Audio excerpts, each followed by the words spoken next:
Hello, hello, and welcome to the Color Whisperer Show, where we talk about all things home and healing.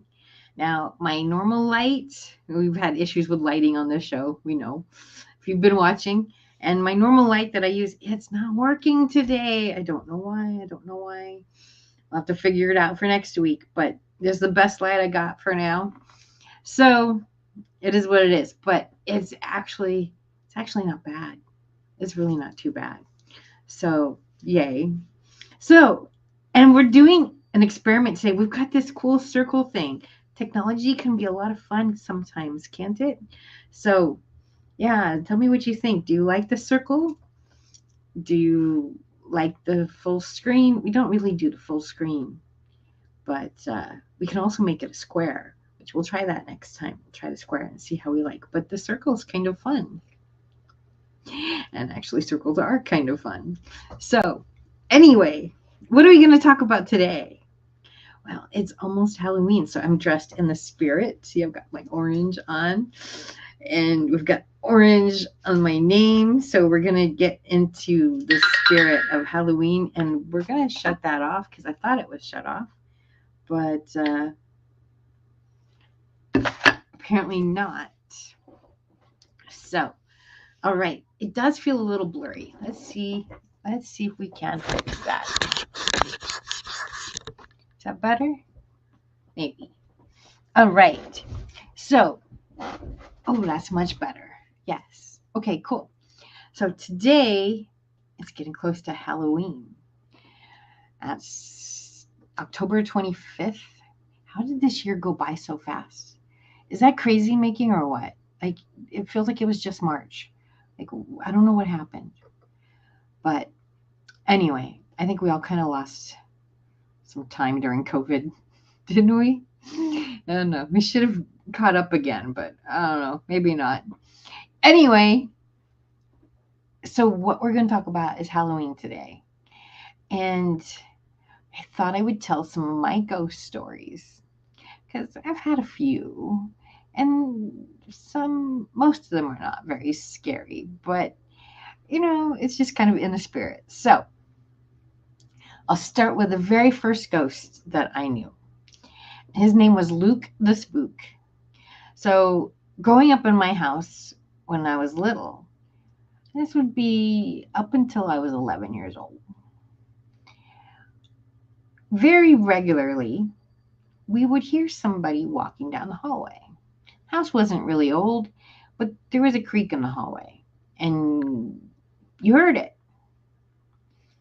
And we'd all be sitting at the dining table,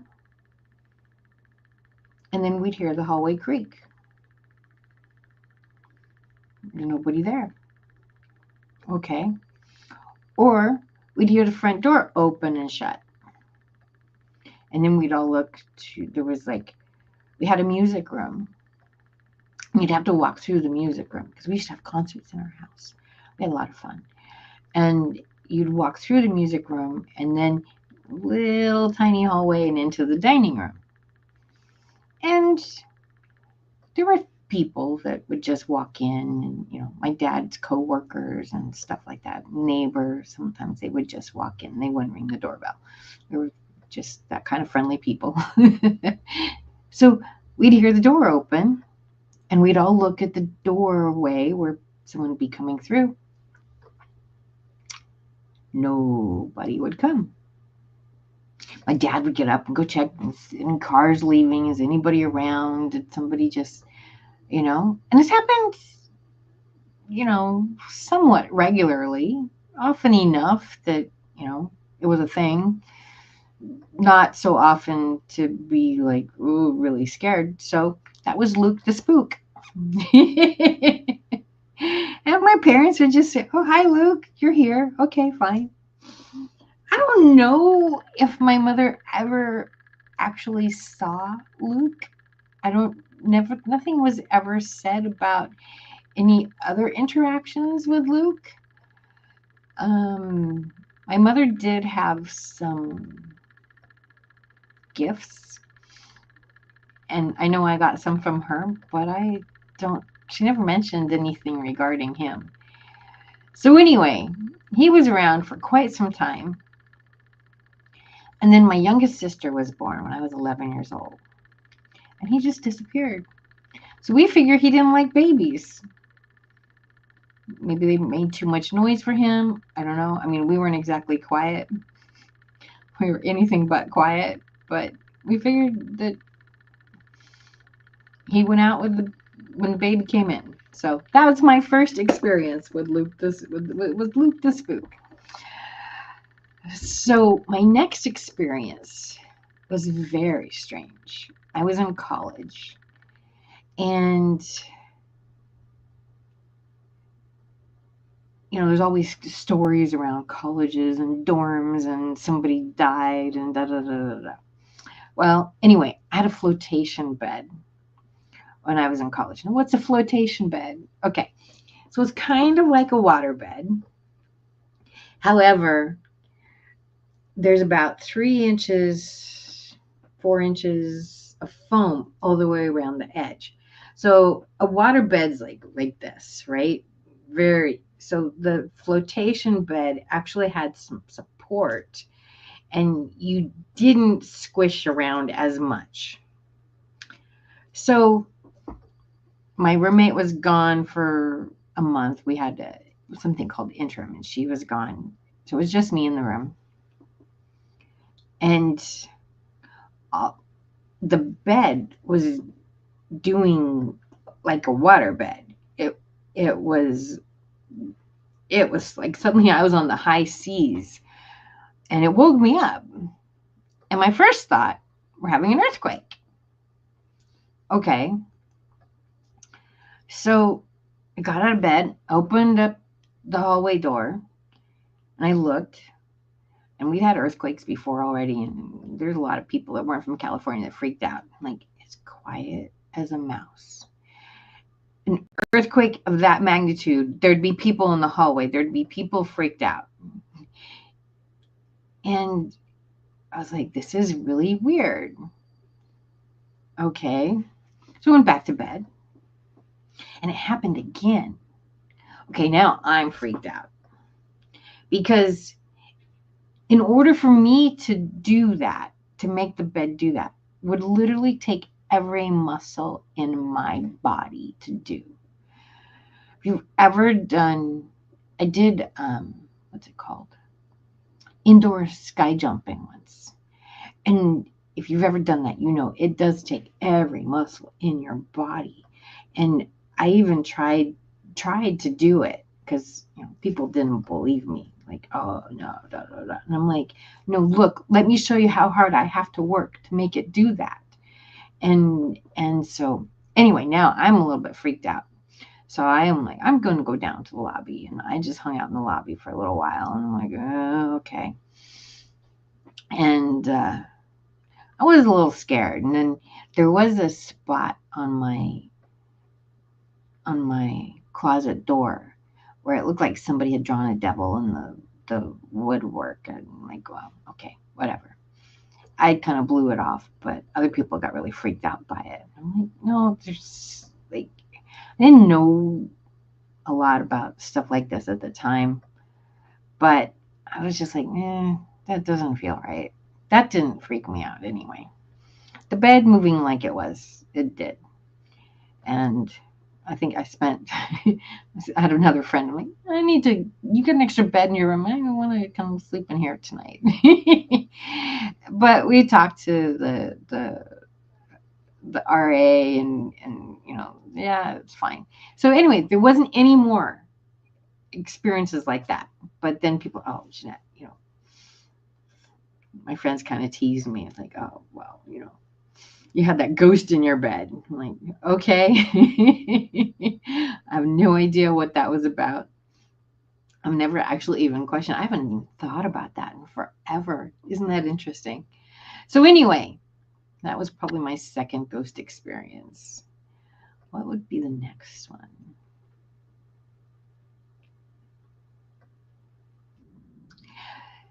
So I don't know if this is the next one, but we'll get to, this one was kind of a scary one. So I had friends that we used to travel together. We had so much fun traveling together. And they loved going on ghost tours. So we went to, what's it called? St. Augustine, Florida. That's where that ship came up. Did you see that? There's this old ship that just washed up on the shore after the hurricane. And it's fully intact. And it's from like the 1800s, maybe even the 1700s. It's kind of spooky. And the funny thing is, like, it's sitting on the beach. And I don't know why I find that interesting. Maybe somebody who does more about boating might. But to me, I'm thinking, well, if it washed up on the shore, wouldn't it have fallen over? Because can it go up on the sand like that and then just stay standing? Because the boat's shaped like this, right? I mean, well, not quite like this, but it's like this. It creates a V. So anyway, we went to St. Augustine, and that's where the first Ripley's Believe It or Not is. And it's a very, very haunted house there. And so that was part of our ghost tours. We went through the Ripley's Believe It or Not. And we had a lot of ghosts on this trip. This is just one of them. Was it this trip? There was a couple ghosts with these friends. Like I said, they like to do the ghost tours, so we kind of picked up a few. So anyway, we're going through, and it's in this really old house. And I forget the history about the house, but yeah, it had a long history of being haunted. And that's part of why Ripley chose it for the first place, was because of its unique characters. I don't know. But so we go through, and you end up in this absolutely gorgeous room. It's so beautiful. Now we're in the South, and we're talking about a house that was built in the 1800s. So how did they live back then? They would have balls, right? Or big parties. And what they would do a lot of times architecturally is there would be the men's lounge room and the women's lounge room. So there'd be a parlor and there'd be a gentleman's room or whatever, but they would have them separated. And then there might be a wall that would close up. It would go back. The doors would pull back. And so you could have it be two rooms, or you could have it be one big room. And so that's how they dealt with the formality of the time period of, having the men's socializing area where they could smoke and drink, and the ladies sewed and played. Well, the men probably played cards more, but, ladies did what ladies did and men did what men did. And so where that division was, on one side was kind of a square room, normal room. The other side was a big bay, very pretty, architecturally speaking. And my gifts had started to come in at this point, but I didn't fully understand them. And we got to that division, and I got really cold. And like, my friends were like, oh, I'm going in there. I'm like, yeah, I don't need to go in there. And we didn't know anything about the room at this point in time. They just brought us into the room, and people wandered around. And my two friends came back and like, ooh, I felt something prickly on my neck. Ooh, it was really cold in there. And I'm like, yeah, I knew I didn't want to go in there. And so then they tell everybody how haunted that space is. And then my friends went back in there and like, oh yeah, I really felt the prickly on my neck and da da da. So that was kind of interesting. So then we go home, and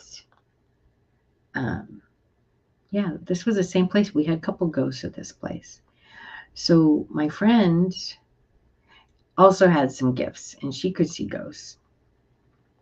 Well, this little girl followed me home, And there she was. And she was screaming. She was scared. She was in fear. And she's like 5 or 6 years old, little white dress, long curly hair, and just in terror and screaming me, help me, help me, help me, help me. I'm like, I can see you, but I don't know what to do. I don't know how to help you. So if you're interested in getting into some of these gifts, you got to have a mentor, because let me tell you, you can pick up some really weird stuff. You got to have somebody who knows what to do. And I didn't go looking for this stuff. It kind of found me. But anyway, so there she was. And it's midnight. I'm like, okay, I know I'm not sleeping like this, because this little girl's just, I asked my friend, I said, can you see her? Can you see her? And she said, no, I can't see her. Okay, fine. So fortunately, I had somebody on the West Coast, still only 9 o'clock, that knew what to do. I called her up and I said, help, what can we do? This little girl's she's terrorized.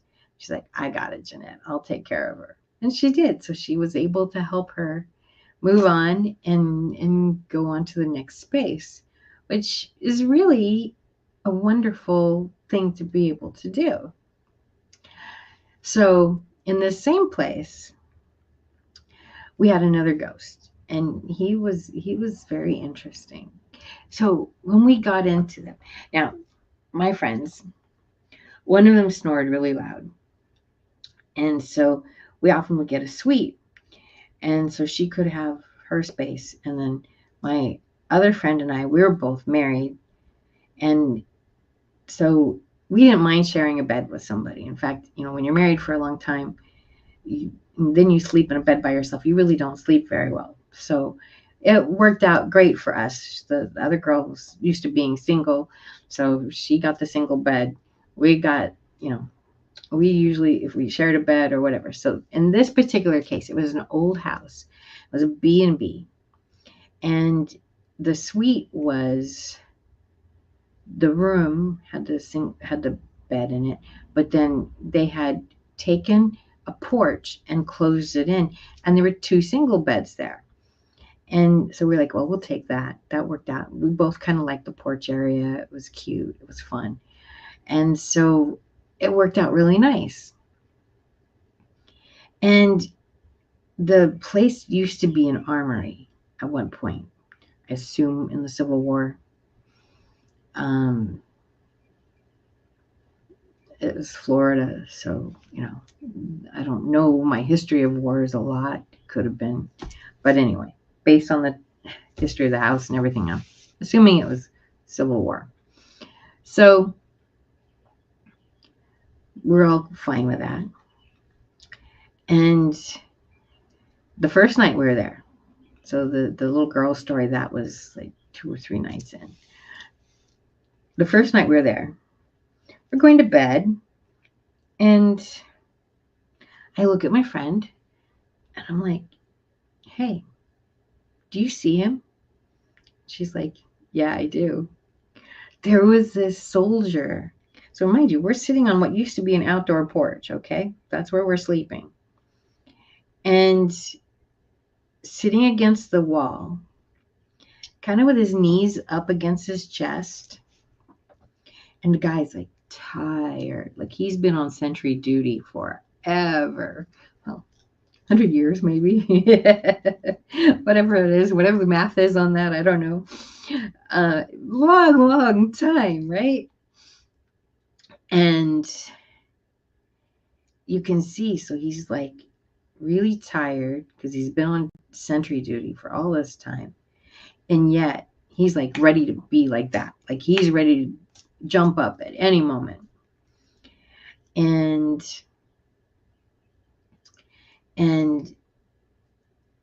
she looks at me and she goes, yeah, Jeanette, I do. And I said, so tell me what you see.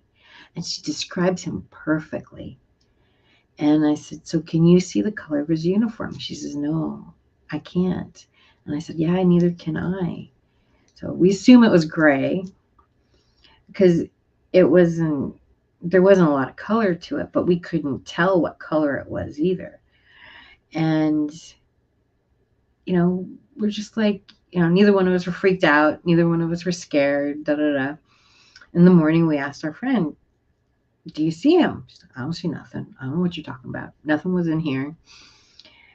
But what was interesting with this guy is every time we went to the bathroom, he went to the bathroom with us. Now, he was very much a gentleman. He didn't, he stood sentry, he was looking away from us the whole time. And he made that very clear that that's what he was doing, that he was guarding us. And as my friend said, "Does he go to the bathroom with you too?" She's like, "Oh my God." He's like practically in the shower with me. And I'm like, "Yeah, I know." I had to tell him, like, you can get on the other side of the curtain. It's okay. And it was really, really interesting. And the third friend, she's like, "I didn't see nothing." Da, da, da. So again, neither one of us are freaked out. He's very protective. He's not scary at all. So we go down for breakfast, and we ask the B&B owner, "So tell us about the ghost in our room." And so she proceeds to tell us a ghost story of her own. So she got the B&B, and it used to be a house. And she was doing a lot of renovating. And a lot of renovating she was doing by herself. And there is a ghost in the house, she says. And there is one room that he really likes. And he will move, if she puts people in that room, he'll move their shoes. He'll move a glass. He makes it very clear that this is my space. And that's what it is. So he doesn't really like other people being in there. But she tells this amazing story about how she was standing on the countertop and she was trying to get something. She was working on the house, trying to get something up high. And she started falling backwards. And she felt somebody hold her up to keep her from falling backwards and pushed her back so she could get her balance. And there's nobody else in the house. It was just her in the house. And she's like, "You know what? What was behind her and the fall that she would have had could have been very disastrous for her." And she's just like, "People think I'm crazy, but I swear to you, the ghost saved my life." I'm like, "Believe it. I've had strange things happen to me. I believe." And so she started asking us about our ghost, and we told her about him. And she's like, "Nobody's ever told me about this ghost. Nobody's ever reported that. I've never seen this ghost. And what you're talking about, nobody's ever felt before."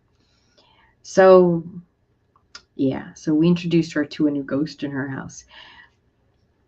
We didn't talk to him. We didn't do, we just kind of let him guard us. But he didn't talk to us. It wasn't, and we just let him be. We didn't try to save him.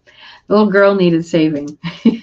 I guess in theory he could have gone with her if he wanted to. But he didn't. So anyway, sometimes ghosts like to stay in places. I just had dinner with a friend of mine. She sees ghosts all the time. And she went to England, and she's been to some very old haunted castles, and there's ghosts there, and they show her around. They took her on a tour here or there. Da, da, da. "Oh, let me tell you my story."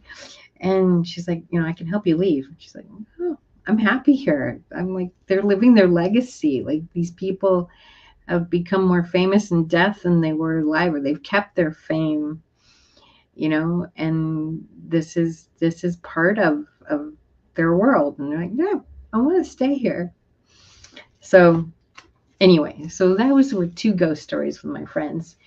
After that last trip, they kind of said, "We're not going to do the ghost tours anymore." I think the little girl following me home, and that kind of freaked out my friend. And she doesn't get freaked out very much. Like I said, she could see the other ghosts, and that didn't scare her at all. So, but the little girl screaming, she's like, Jeanette, I think we better stop doing the ghost tours.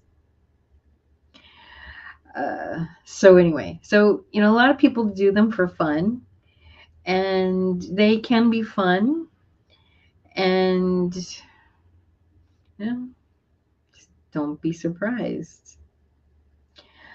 Oh, another fun ghost story I had was we went to a ghost town, and I was my senses were very open at this point in time. So we get out of the car, and I tell you, I must have had 20 ghosts go, oh, she can see me. They all came running at me, and I just was like, nope, I'm on vacation. I'm not doing nothing. I'm not taking any part of this. I don't know what you want. I don't know how to help you, and I'm not your girl. So they were like, okay, and they walked away.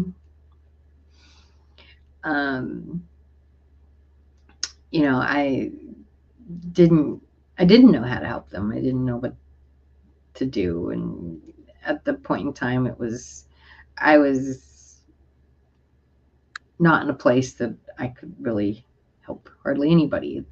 So I think that's why I was so sensitive and so open to everything, is that I was pretty broken myself.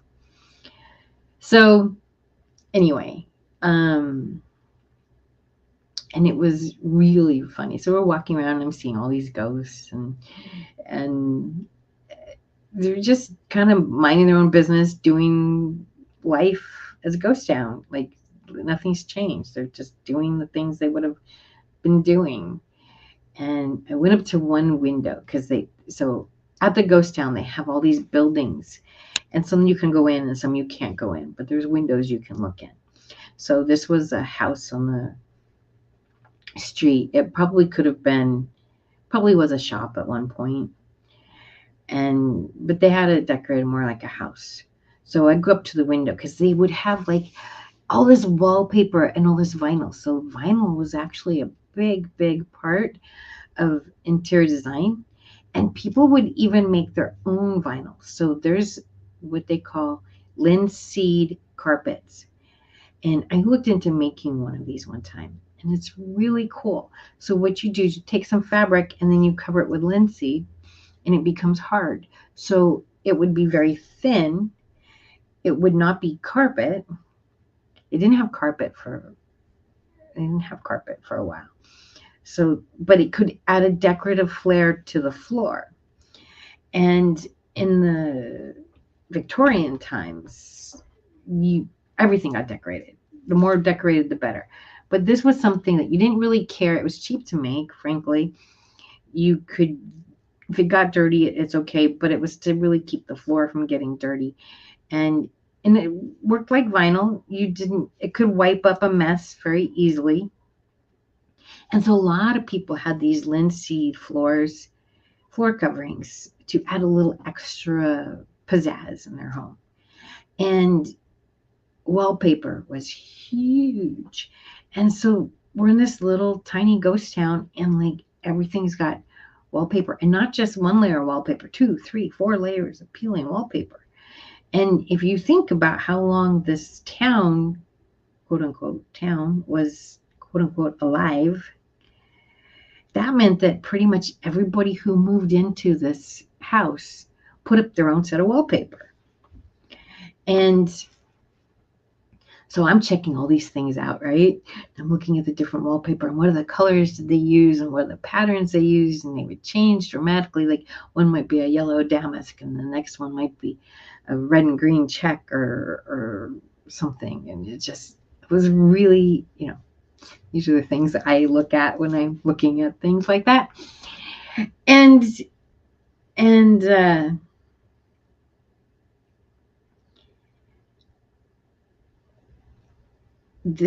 so I'm looking into one of the windows and I'm trying to check out what do they do, what's going on in the background. I'm checking out the furniture, I'm checking out everything. And there's this rocking chair close to the window. And there's this little lady. She reminds me of Granny from Beverly Hillbillies. And I'm just looking in the window. She's rocking back and forth. Next thing I know, she's in my face. this is my window. You get out of my window. And it wasn't mean. It was like I pissed off Granny. This is my window, right? So I'm like, okay, I backed off. I don't need to be in your window. You have your view. It's all good. It's cool. But she just, she had that like firm but funny, right? And she wasn't trying to be mean. She's just like, this is my window. Okay, it can be your window. So then, right after I did that, we're walking by one of the the what are they called? The workers there. They're state, like, they've got uniforms like forestry. It's not forestry, but it's something like that. And there's this other couple in front of us, and they're all they meet up with the I'm gonna call them guards. It's not the right word, but anyway, the the park anyway, one of the park people. And they said, have you ever seen any ghosts? Are there really ghosts here? And they're like, yeah, no, no, no, no, no, no. And it was everything I could do to keep from doubling over laughing, because like two just walked by them on one way and two walked by them on another way. And I'm just like, they're all around, guys. You just can't see them. And part of being able to see them is being open to the fact that you can see them. And some people are like, oh no, it doesn't exist. It doesn't exist. I mean, like, I didn't go after this stuff. I really didn't. It kind of just came at me. So yeah, who knows? But anyway, so that's another ghost story. How are we doing on time? We have about 20 minutes left. So I have one more ghost story to tell you. I have more, but I'll tell you one more. So one of my first clients that I had, I've said, I forgot. There's a whole string of those stories. Okay, let's see how many we have time to tell. So one of my first clients that I had, I loved her so much. I think we had other lifetimes together. I do. And she introduced me to so many things. I learned so much from her. And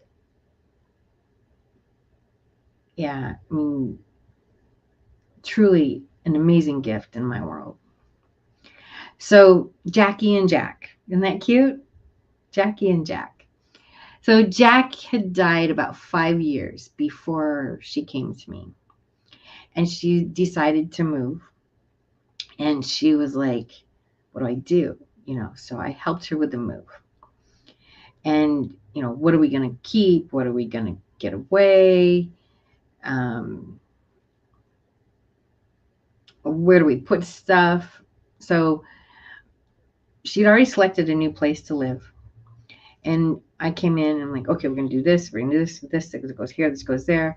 We're going to, but the first things we had to do was she had this condo overlooked an arroyo, a valley.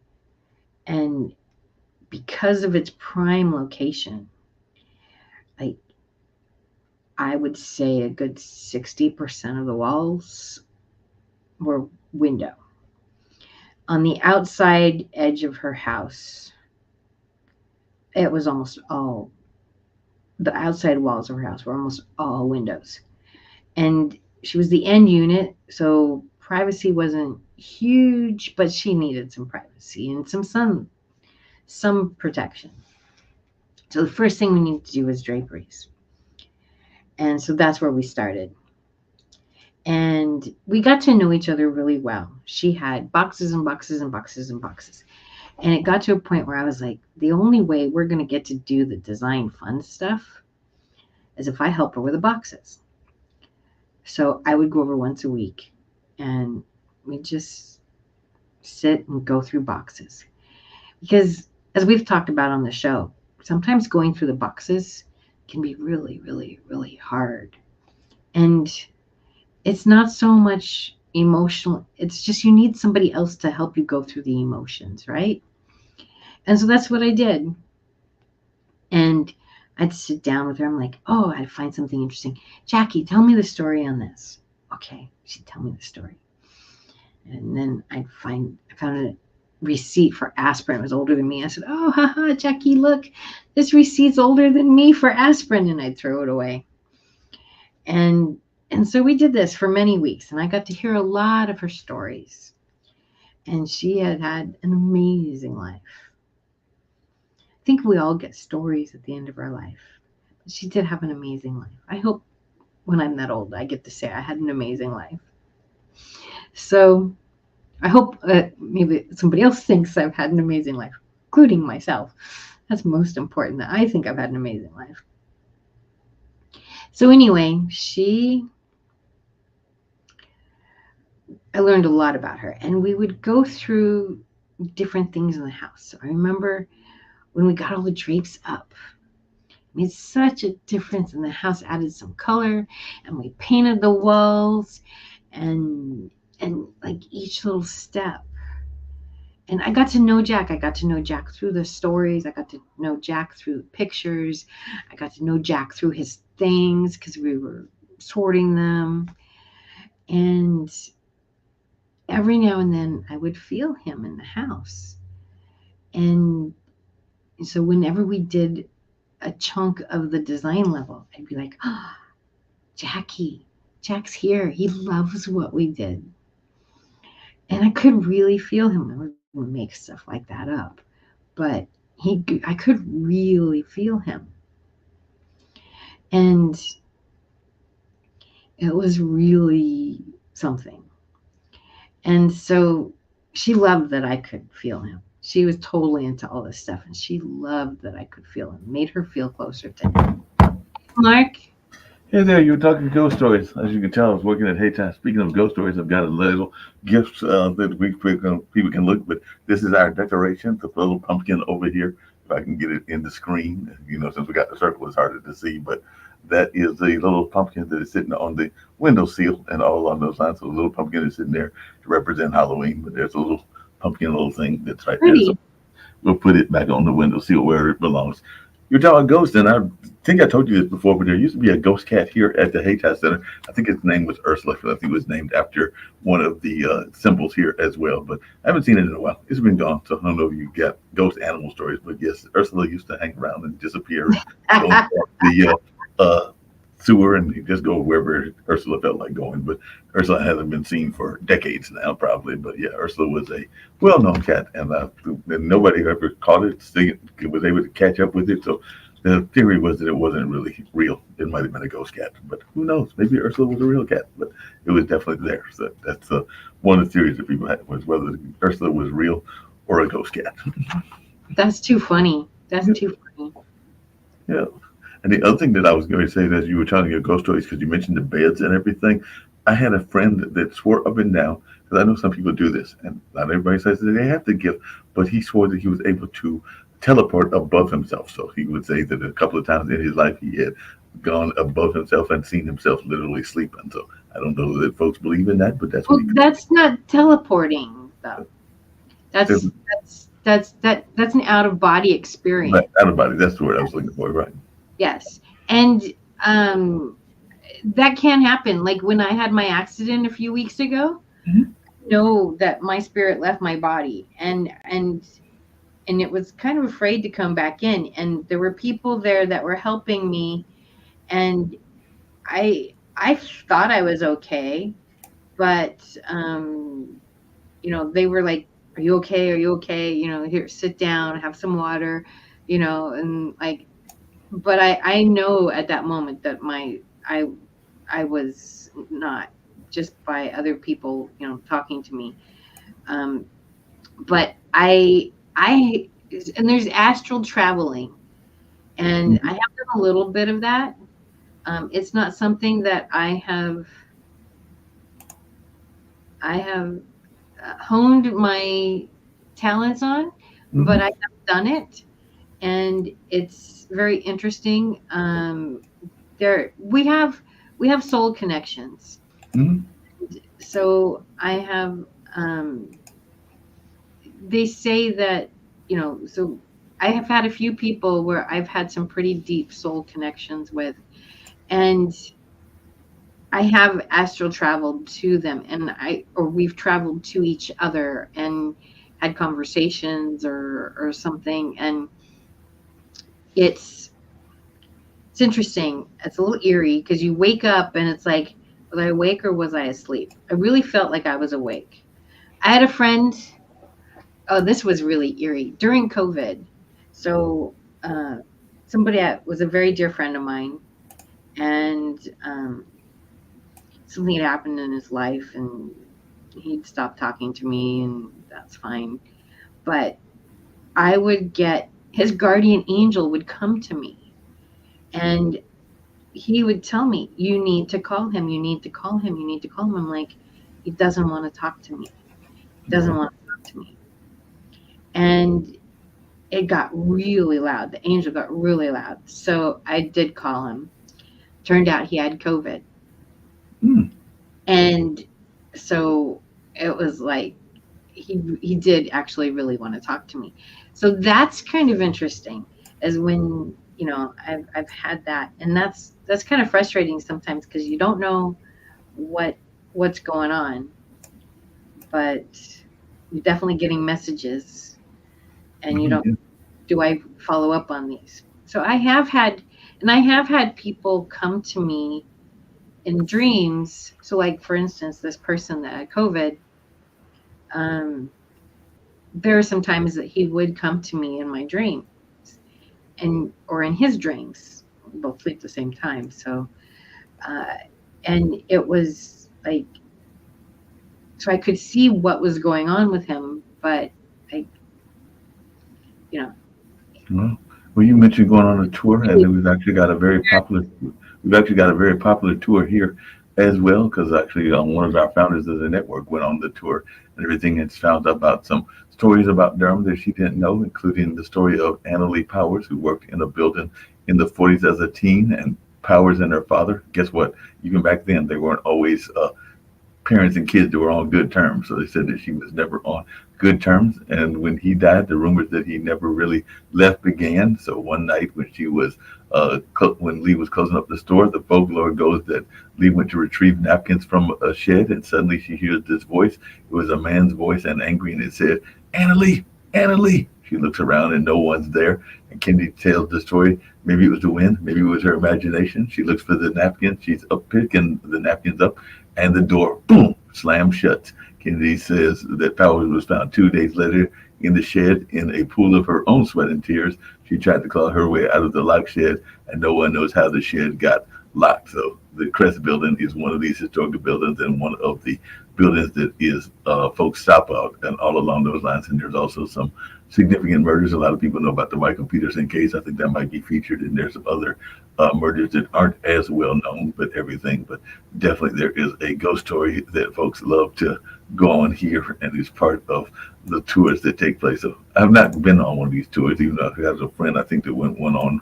Raleigh, and I keep saying that one of these days I'm going to go on one of these tours and everything, but I haven't got around to it yet. But there's all kinds of paranormal even in this area that you can go on these tours and get some of well, these frightful stories. they're much more popular back east than here. I mean, we do have a haunted LA tour. There's a Hmm. haunted Pasadena tour, but I mean, you guys have got a lot more history than we do. So, an old house here is 100 years old. An But old house there, where you are, it can be two, three, 400 years old.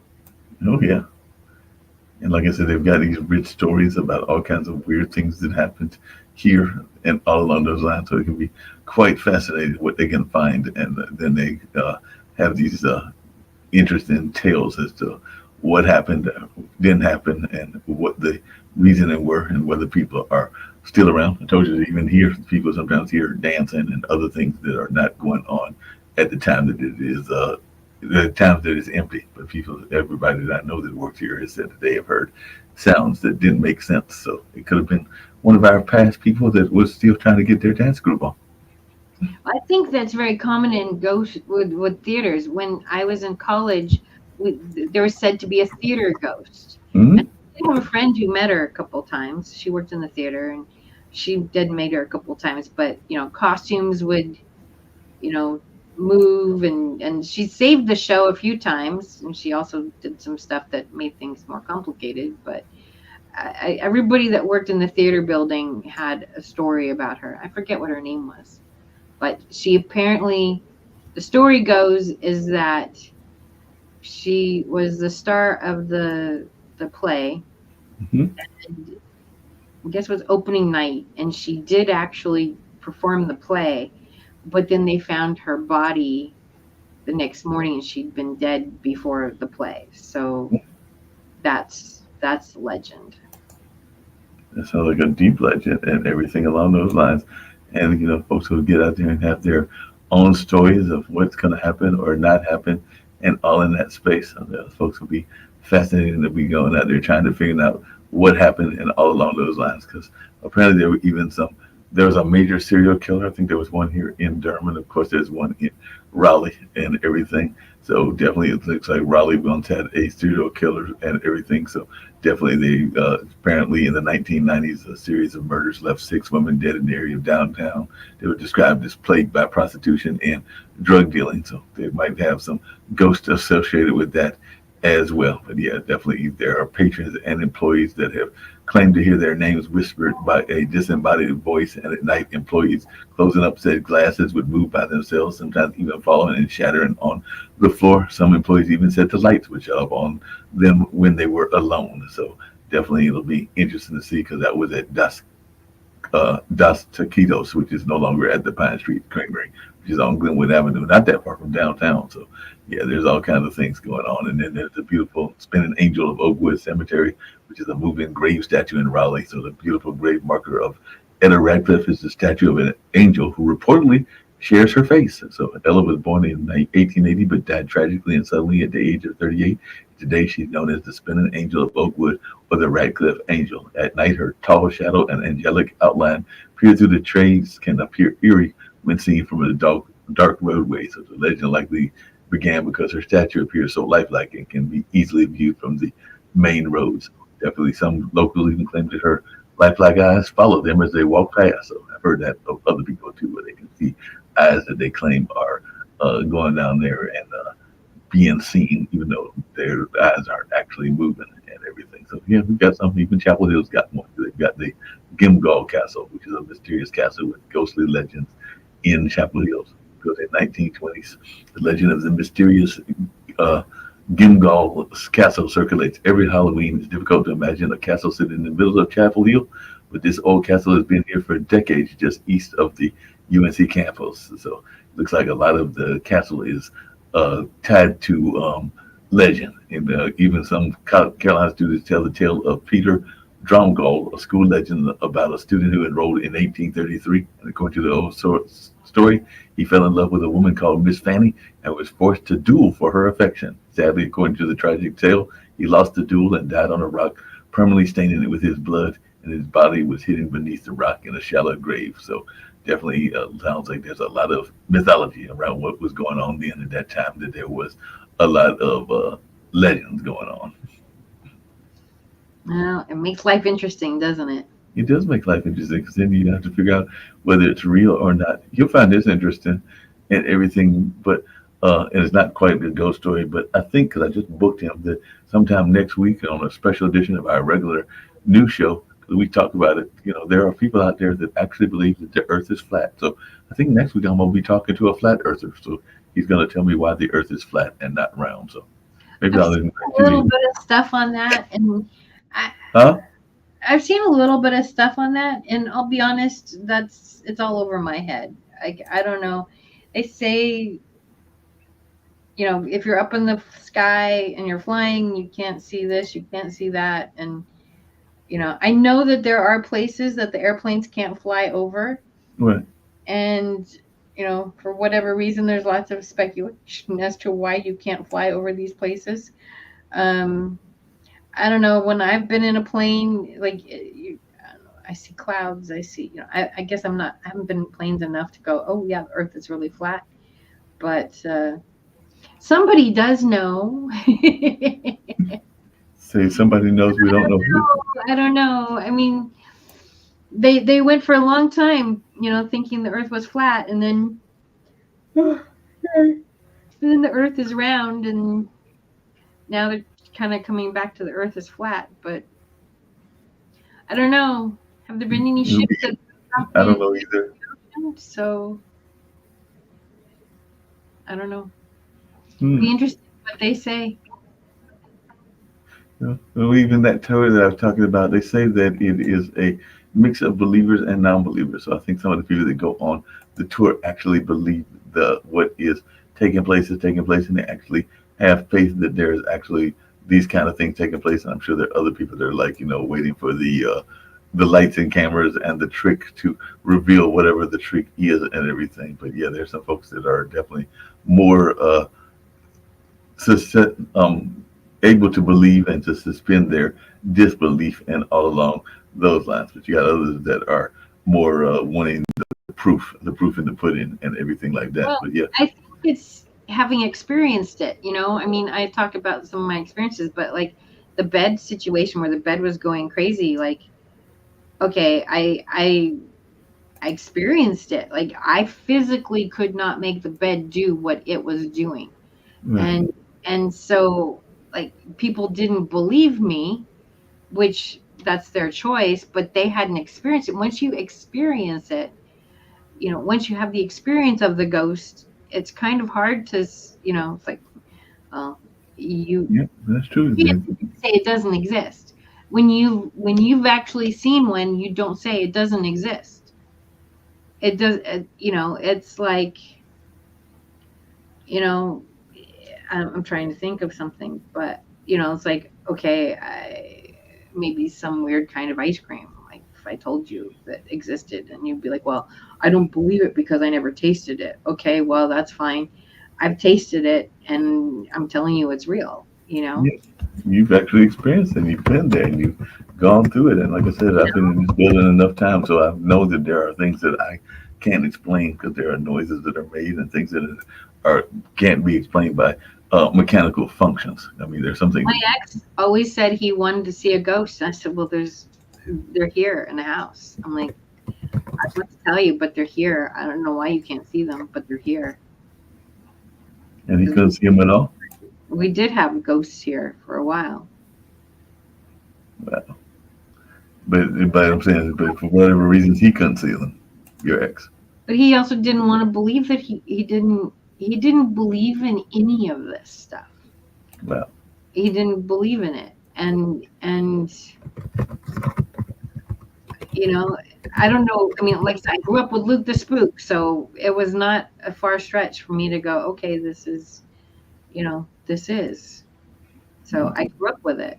He grew up with it. grew up with science. Everything's, I need to see a Geiger counter telling me this thing is real. It's Ghostbusters, right? Mm-hmm. Got a Geiger counter that says that this is a real entity. Okay, but there was stuff that happened that he couldn't explain, and yeah. Yeah, so wow, that's just amazing. Because one of the stories that they go to is something called Hotel Malborn because it was a prominent hotel and everything. And I'm looking, it was like in the early 1900s and everything. And I was looking at the rates and everything because it says that the age caught up with the Malborn. It was unclear whether the decline was gradual or more sudden. But in the 1960s, it was more of a boarding house, it seems, than a hotel. But I'm looking at these rates because there's like the president and general manager was some guy named James C.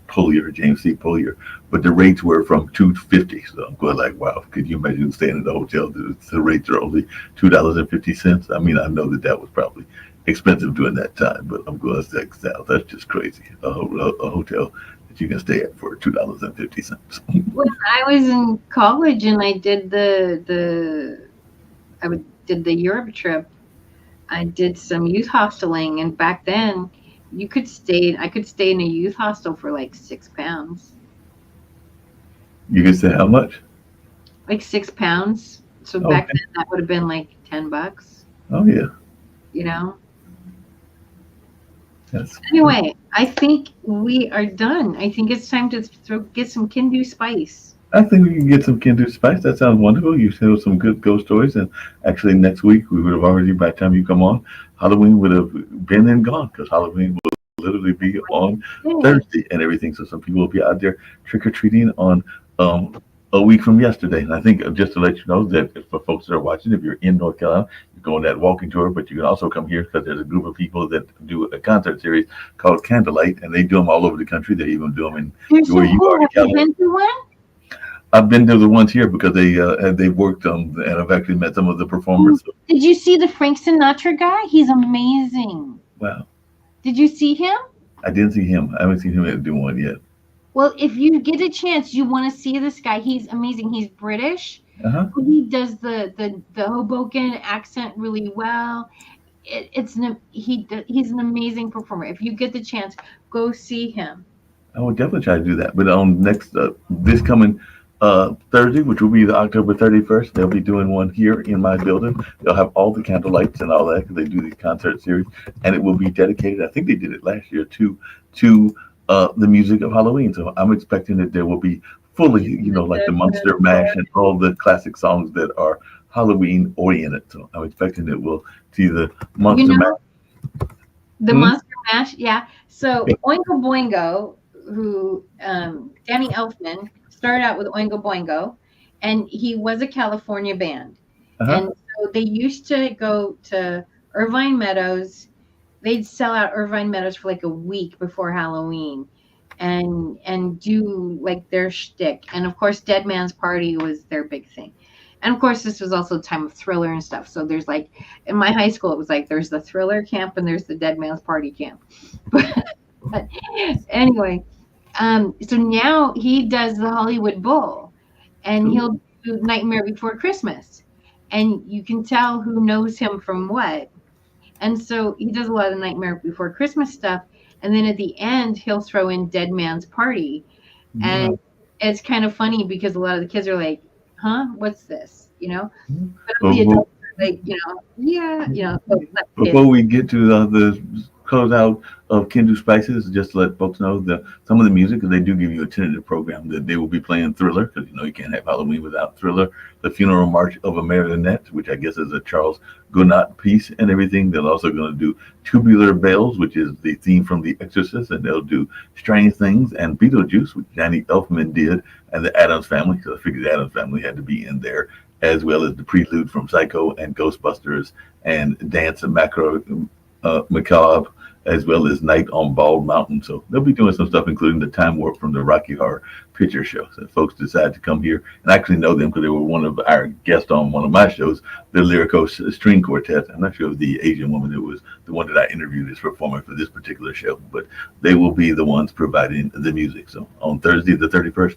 you can come here and with a date or with a family and get your Halloween groove on.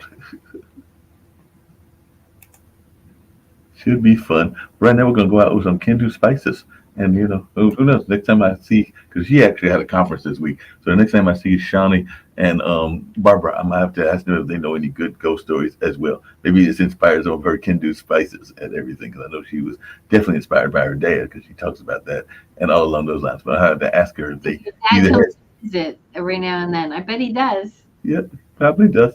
Cool.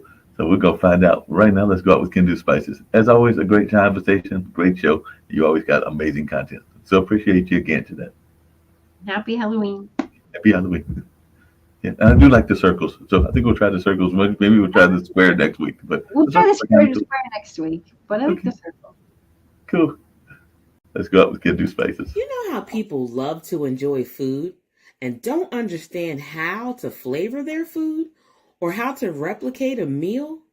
They're interested in supplements but don't know where to begin?